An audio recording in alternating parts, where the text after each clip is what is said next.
நீ வேற சும்மா இருந்து தொலை. இந்த புள்ள அடிக்குது இந்த மாதிரி. அவன் முட்டாய் நான் தானே வாங்கி கொடுத்தேன். ஒரு முட்டையில என்னடா முட்டாய் சாப்பிட்டா தூங்க மாட்டேங்கிறான்ப்பா. நைட்டு ஃபுல்லா உங்களுக்கு தெரியாத காது கிட்ட வந்து அழுவான். புள்ளன்னா கொஞ்சம் அப்படித்தானே இருக்கு. புள்ள என்ன பண்ண புடிச்சு வச்ச மாதிரி உட்காந்துருக்கு. பண்ணிருங்க. பேசாம நான் வந்து பாப்பா உங்க வீட்டுல உங்க ரூம்ல விட்டுறேன்.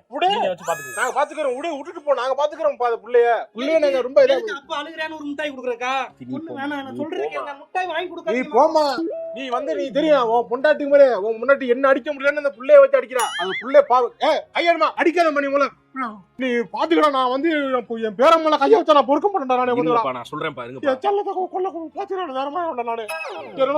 சின்ன பச்சை மண்ணாது அது முட்டாய் திங்கிட்டு அடிக்கிறாங்க. நீ திங்கல நீ இவன் எப்படி தின்னா தெரியுமா? இவெல்லாம் முட்டாயா தின்னுட்டு இருந்தாங்க. என்ன தெரியுமா? சொத்த பண்ணு வந்து பல்லு விழுந்து நல்ல பழம் முளைச்சு சின்ன பையனை போட்டு குழந்தைய கண்டிக்கிறப்ப உள்ள வர்றீங்க. அப்புறம் எப்படி அது நல்லா வளரும்? அதை சேட்டை பிடிச்சி தான் வளரும். சொன்னா கேட்க மாட்டீங்க.